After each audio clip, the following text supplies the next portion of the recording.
Welcome to the Rethink Leadership Podcast with me, Jeremy Blain, CEO of Performance Works International.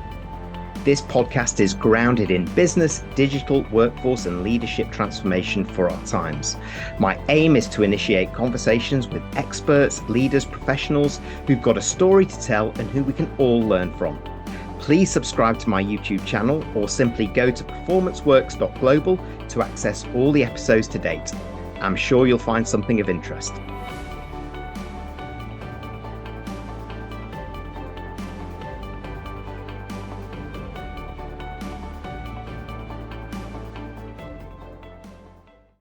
Hello and welcome to this episode of the Rethink Leadership Podcast. My guest today, David Liddle, is CEO of the TCM Group and President of the Institute of Organisational Dynamics. He's the author of Managing Conflict, and his second book, Transformational Culture, was recently shortlisted as Business Book of the Year. David has extensive experience of cultural transformation, conflict resolution, and leadership development. In 2001, David established the TCM Group to help organisations develop purpose-driven, values-based and person-centred cultures. In 2021, David was recognised as one of the global top 20 HR most influential thinkers, and in 2022 was invited to join the prestigious Thinkers 50 radar. The importance of transformational culture building across our organisations is the topic of this week's episode. We discuss why it's important, what it means in reality, and how to do it through David's insightful, unique blueprint, and the benefits of getting that right, as much as the cost of not doing it at all or getting it wrong. Let's hear more.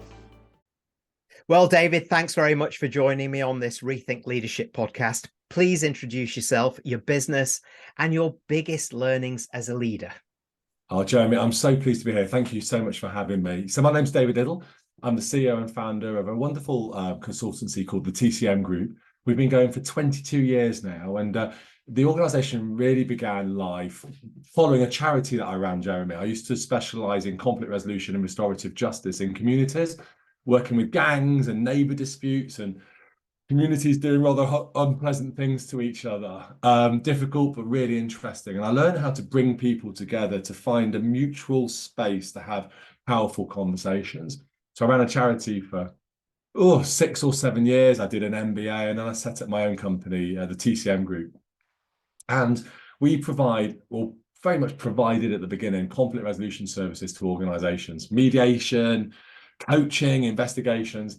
But you don't have to do many of those, Jeremy, before you start to look up into the organisation and say, what are you doing to your people? And I started to go and have conversations with leaders and human resources professionals and unions and others about the systems, the processes, the culture within our organisation. So for the last 20 years, very much driven by a passion for mediation and conflict resolution, but building that into the systems and the structures and the processes. And the two leadership challenges that I've kind of learned along the way, I think the first one for me as a leader is the leader's need for power, authority and control, and the employee's need for mastery, autonomy and purpose, quoting Daniel Pink here. Where those two work in harmony, the culture is expansive, it's powerful, it's healthy, it's harmonious, it's high performance, a wonderful, what I would call a transformational culture. Where the need for power, authority and control from our leaders clashes with our employees' need for mastery, autonomy and purpose, we see culture shock, we see division, we see tension, we see strife, we see conflict, and it becomes a massive distraction in our organisation. So that's the first leadership challenge for me, is helping as a leader, recognising the need to blend those two elements. I think the second one for me, working in the space of conflict resolution now for such a long time, is recognising that my behaviours as a leader shape and define the character of the organisation.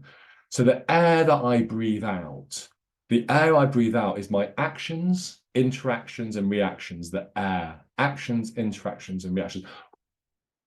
The air I breathe out is the air others breathe in. It creates the climate, and all of those climates aggregate to create the culture. So I often think when I'm talking to leaders, yes, we can change the culture from the top down, of course we do, but we're also beginning to change it from the bottom up. And it's about how we lead through our behaviours and role modelling. So those are the two when I was thinking about this today, I was thinking about those are the two primary leadership lessons I've learned over the last 20 years. I could get right behind those, I have to say, and we will get into this culture question. But I do want to go back to a couple of things that you said. So TCM Group, 22 years old. So was this a new century resolution? Was it of some kind, Yeah, David, so to set up this company? yeah, it was, it was. So I went and did an MBA. I was sat at the back of my MBA class, and I was actually commissioned by the Cabinet Office and two big London councils to come and do some work to integrate fair and just and restorative cultures in those organisations. I'm very fortunate to work across the civil service now, but began in small steps. So I was back at the back of my MBA class, and I was learning about total quality management systems and Japanese management systems, TQM and Kaizen and continuous improvement. But I was also learning about stuff coming out of Harvard and Cornell around integrated conflict management systems. So Jeremy, I blended total quality management with integrated conflict management systems and created total conflict management. What a branding disaster that would have been. So what a name, but total conflict management, but it wasn't a branding disaster. I'm joking. It was my attempt to put conflict resolution into the strategic sort of levels within our organizations, no longer just pretend it doesn't happen or come down hard, but seeing the management of conflict as critical to our organizational effectiveness as the management of quality within our organization. So that's where it was born out of, the back of a MBA class at De Montfort University back in the late 1990s, early noughties. Oh, what a way to kick off the 21st century is all I can say. And I really like what you're saying about that blend of leadership and employee aspirations. When they meet, it can create magic. When they don't, we all know what can happen with there.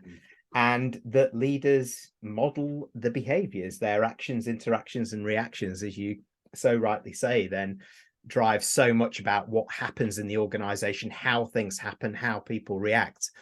And we are in the age of transformation. And in your book on the same topic, you argue that implementing a transformational culture is the foundation for success. So I want to get into that right now with you, David.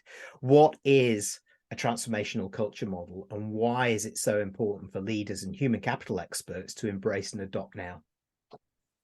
So when I was writing, so I was doing research in the book and writing the book, I was out doing a lot of research in the sort of culture change space. And there was lots of great stuff on the why we need to do culture and what we need to do in relation to culture. But I wasn't seeing a lot in terms of how to do culture and what does good culture look like. There was so much stuff around toxic cultures, broken cultures. There were so many adjectives and words to describe broken and damaging cultures, but there were very few that described, I thought, good culture. So I set out on a mission to try and define what I felt good looked like. And I came up with the phrase transformational culture. So what does that actually mean? So transformational culture can be designed as a culture which at its heart is fair, just, and I'll come back to justice because justice is such a critical feature of our culture. In fact, I would say justice is the defining character of our organizational cultures, yet it's never talked about, never spoken about, and disregarded in so many different ways. So I'd love to come back to the concepts around justice. It's an inclusive culture where my managers and my leaders and my colleagues and me can shine and be the best version of ourselves in our organizations, irrespective of all of our characteristics and background and faiths and beliefs. And my managers and leaders help to express that. Where our leaders recognize that their roles and responsibilities is creating leadership in others.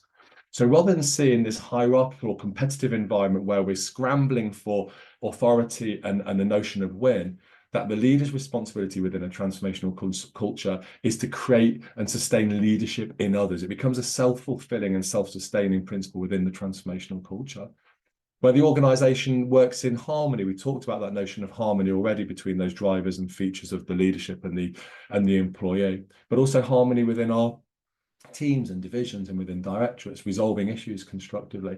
A happier environment using the principles of positive psychology and flow, not just for me as a human being of creating a happier individual, although I would argue that's an important feature of the culture, but also within the way that we interact with each other within our teams, project teams and divisions, and the role that managers play and leaders play in facilitating and sustaining positive, constructive dialogue within our organization, where dialogue is given primacy within the transformational culture rather than retribution. And our systems of justice, which are deeply retributive and ingrained through so many of our organizations' norms and systems and practices, driven by a focus on blame and shame and punishment and a punitive outcome at the end of that, based on a competitive system that exists within the workplace.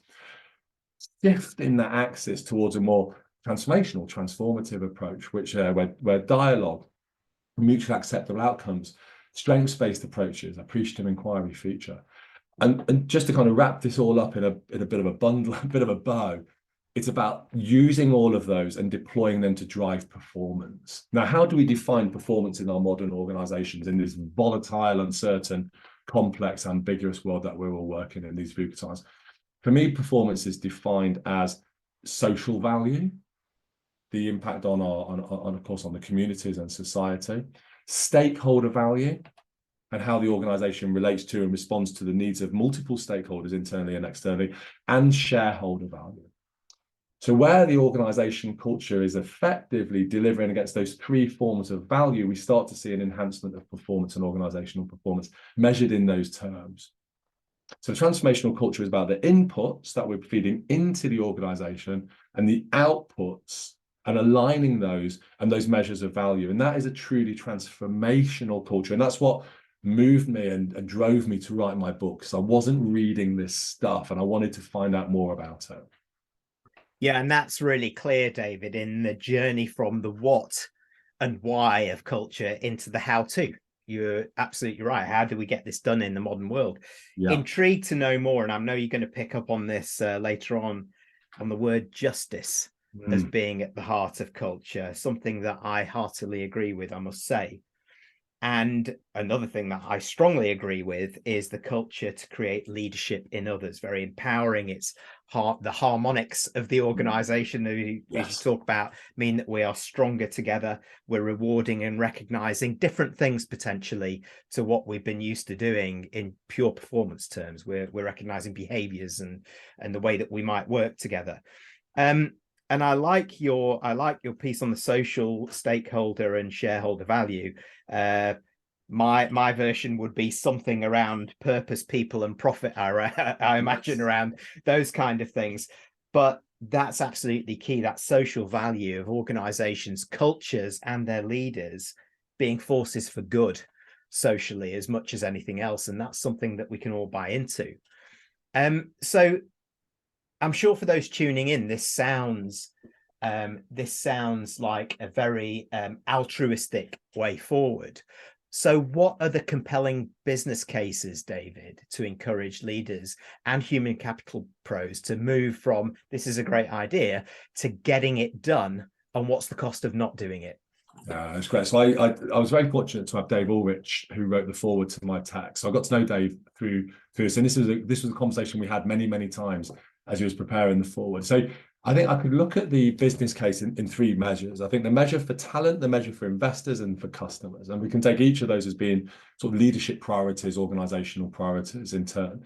So the quest for talent, to secure and retain the top talent. We know that the focus on culture from people joining our organizations is now significant. Is it more significant than the remuneration some surveys might suggest it is? We can certainly see, Jeremy, that the need for a culture where I feel valued, treated as a human being, where it's human and humane, where I know that my voice is going to be heard and I can speak up and speak out. And, you know, you're saying to me, bring the whole you to work. But if I walk into that workplace and it's saying, well, we want the whole you, but we don't want the bit of you that's an activist, and we don't want the bit of you that's angry about the climate emergency, and we don't want the bit of you that's fighting for rights, whether it's in relation to racism or misogyny. We want the whole you, but not those little bits over there. Thank you very much. We're kind of seeing this now as employees, as future talent, saying, "Oh, that doesn't quite fit for me. You just said bring the whole me to work." And now you're telling me that you don't want the bits of me that I feel are really important. So for organizations' cultures to adopt the transformational culture, we're saying bring the whole you to work in terms of talent. And we welcome your voice. We welcome your difference. We welcome your ideas and your thoughts, and we welcome you as a whole. So first and foremost, we're creating an alignment between those principles of securing talent and bringing your whole self to work. And that creates that alignment where we can do just that. And I would argue, when I speak to great many leaders and others in organizations, voice and employee activism is something we talk about, but actually, are we really listening? And I work with a lot of leaders to give them the tools to help them give their people a jolly good listening to. So one of the benefits is you're going to attract the talent and retain the talent in your workplace. The second one, of course, is around investors. We can see through the ESG agenda, Jeremy and others, that our investors now are putting significant pressure on our organizations to get culture right. So if we're wanting to draw in investment, whatever form of investment that might be, then it's about making sure we've got the right conditions in our organization, as you said earlier, around purpose, people, and planet. And that's the test. And that's the test increasingly that our investors and others are looking at. And then the final one is our customers. Our customers are on social media. They're reading the social feeds. Our customers are reading all of the blogs and all of the reviews on Trustpilot and on various other review websites. So they can see what people are saying about your organization in real time. They're not having to wait for months or years to read a review. This is happening right now. And the organizations, the successful organizations of the future, they're not just listening to their customers, which obviously anyone would advocate, any leader should be doing. They're actually in dialogue with their customers, a persistent, perpetual dialogue and conversation with their customers through the prism of organizational culture. So when we start to see that focus on talent, investors, and customers, suddenly the business case becomes clearer. So the other business case is when we aggregate all of those different elements and create an environment where I feel happier and more included and more involved, then we start to see greater discretionary effort. We start to see an enhancement of performance and productivity. We only need to have a 5% performance increase on my performance as an individual to see a significant aggregated impact on performance across the whole organization. So the other side of it, of course, as well, is not just does it feel good, does it look good, does it sound good, is it the right thing to do, is it good for business? Yeah, absolutely it is. But if business leaders right now are trying to address the productivity gap and trying to drive a high performance culture, then getting culture right has to be the single most important thing at the top of the inbox of every leader right now. Yeah, no, because the exact opposite is true when people aren't making progress and aren't doing this and aren't making an effort, David. Absolutely. And it's a shame. And I think it's those organizations that will slowly and then inexorably fail. I don't want to be too doom about this, but people are making very real choices, whether you believe the Great Resignation is or isn't happening and, so on and so forth. People are making very significant choices about what they want to do with their lives. And I think from the conversations I'm having and all the research I'm reading right now, is culture is right up there as the top #1 factor that's causing them to think about where they're choosing to invest their time and effort. Yeah, and it goes back to something you said at the beginning of that, actually, which is the humane. And for me, that's about putting humanity at the heart of businesses again. And that's as much relevant for customers externally and stakeholders, other stakeholders, as it is our talent. You talk about the talent, the investors, and the customers. That is kind of like the holy trinity, isn't it, really? Absolutely. Culturally. Triumvirate, as I call them. Yeah, all right, okay. And I do like your terminology, the employee activism, not something that I've used, but something I'd love to adopt now, actually, because it does get to the heart of something that I know many are talking about more about, the power shift, the employee choice. Employees have far more power of choice these days, and it is up to the leader to build the cultures that engage, mobilize, motivate, and make people want to stay and do things differently.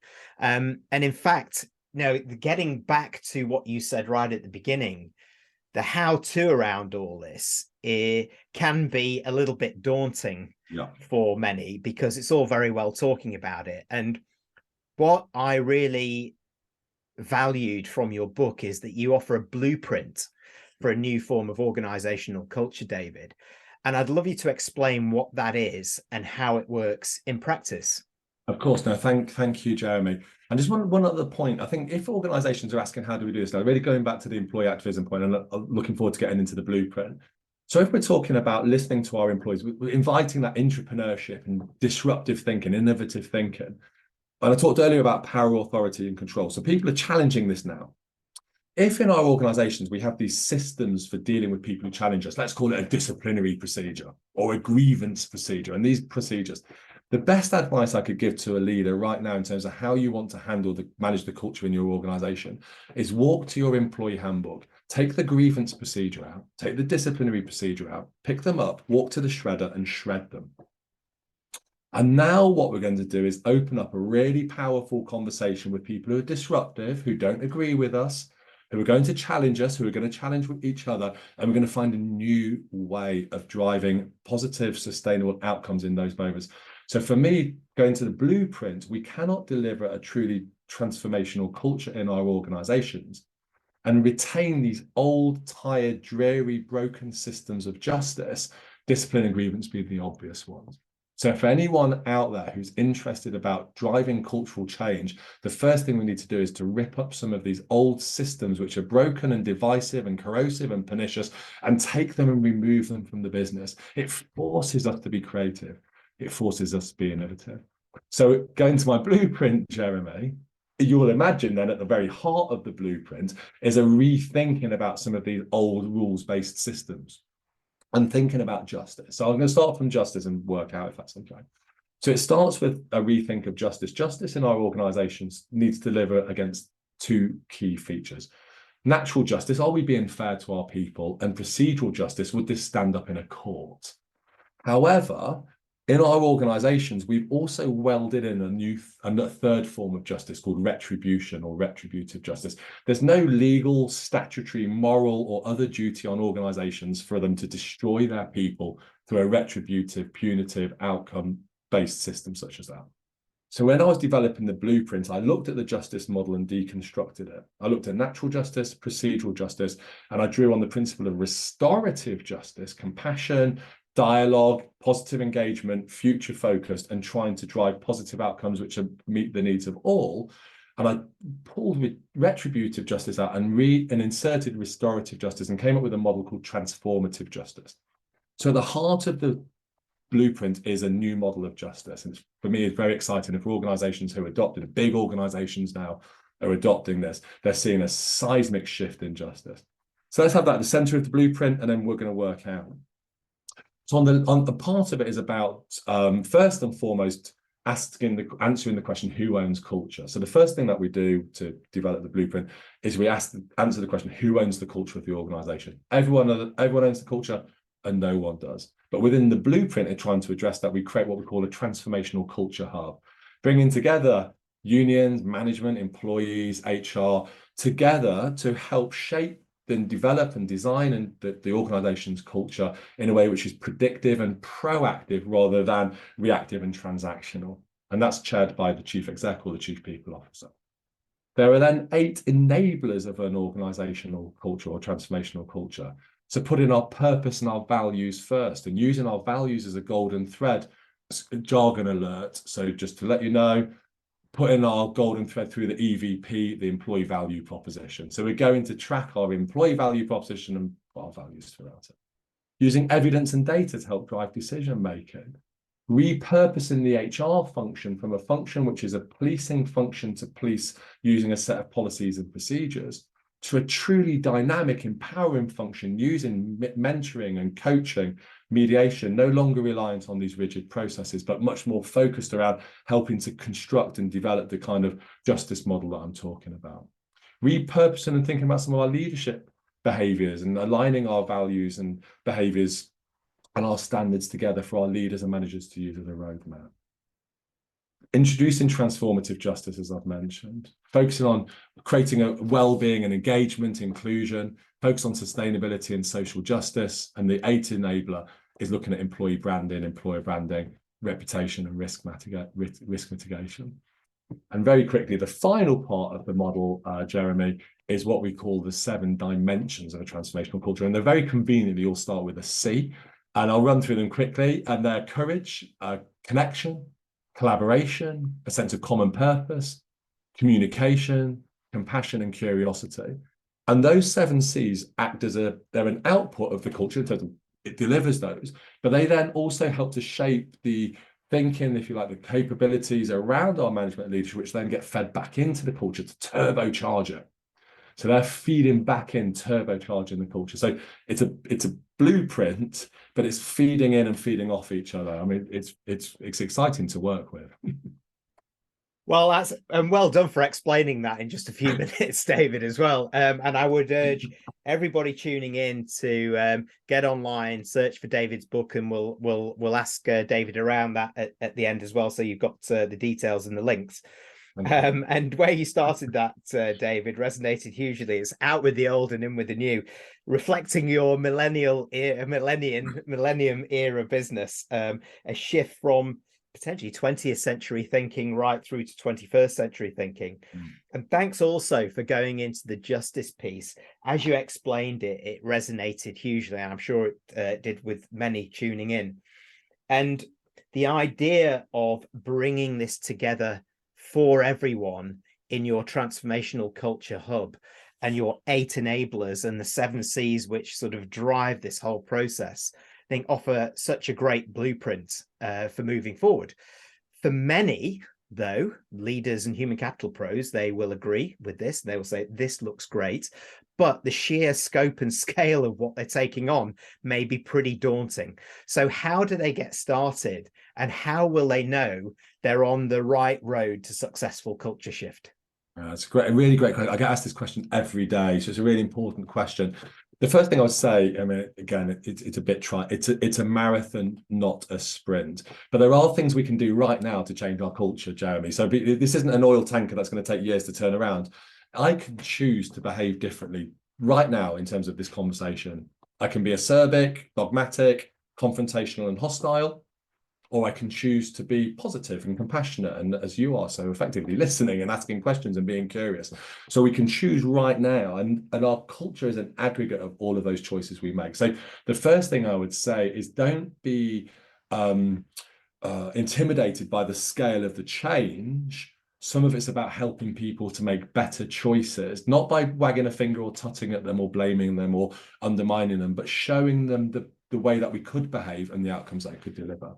I think the second thing I would say is the organizations are sat on an enormous amount of data and evidence, an enormous amount. When we go, even a small organization, it's incredible how much data and evidence they're sat on. I think we need to get a lot better at understanding what the data and evidence is telling us and getting better at triangulating it. So looking at our employee engagement data, our attrition data, exit interview data, the number of tribunals we've defended, the number of grievances we've received, the number of days lost, and so on and so forth. Most organizations' HR systems have that data. So go mining your data and let the data sing. And let the data begin to tell you where your priority points are within the organization. So we're using data and evidence, and then we can build into that the people data. And people data for me is very simple. Let's go out and listen to people. Let's put our ears there and go and hear what people are saying. Listen to the stories. And what I find really interesting, we do a load of cultural audits, and we go out and do these big listening exercises, Jeremy. And as we start listening to people, and often people are very fearful, what are they going to say? And is it all going to be negative? And so we're worried about letting consultants in. Actually, people are generally on the whole pretty positive and pretty excited about their workplace. But actually, the information that they're sharing with their managers and leaders is compelling narrative to help begin to drive those changes. And what leaders say to me is, gosh, it wasn't as bad as I thought it was going to be. And why didn't we do this years ago and have these conversations? So we can get that data and let people shape it. And then what we asking is, what's your desired future state? This is using appreciative inquiry. What's your desired future state? What's your dream state? And that creates a gap between your current state and your dream state. And very simply then got a gap, and we can then begin to problem solve in the gap. You can sequence, you can prioritize, you can build milestones, and you can build goals in the gap. So as you will with any other project, culture change then becomes something of a project and applying those project management methodologies. But it's a strengths-based process using those techniques which I've described, of which appreciative inquiry and so on and so forth. So, and you know, it's a most exciting project as well. I think if you're in the people space and human capital, a leader, what a wonderful piece of work to bring you all together. And I mean, I've just been working with, I'm sure the organisation won't mind me mentioning them, Burberry. So we've just been working with Burberry to do this, and wow, it's just brought everyone together. We've spent such an exciting few months helping them to build up some of their hubs and some of their content, but it's brought everyone together. So the whole process of building this transformational culture within that organization, as with so many others, isn't just delivering a positive substantive outcome. It's actually bringing people together and having some really powerful conversations. And as I said, I hope they won't mind me mentioning them, but it's a really interesting piece of work, and I'm sure they won't, hopefully. You're so passionate about this, David, and it strikes me then that the first point of call here is attitude. Have your mindset right, then you can make those choices that you're talking about. You can then start to make some data-driven decisions at all levels, getting feed-in, buy-in, and action. You buy in across the organization, not just with the few, and it appears that you're going to end up stronger together and more connected, of course, with this. And it's logical when you say it, but it's so difficult seemingly for some organizations to get there without help. And I would say again that your book Transformational Culture is a great place to start.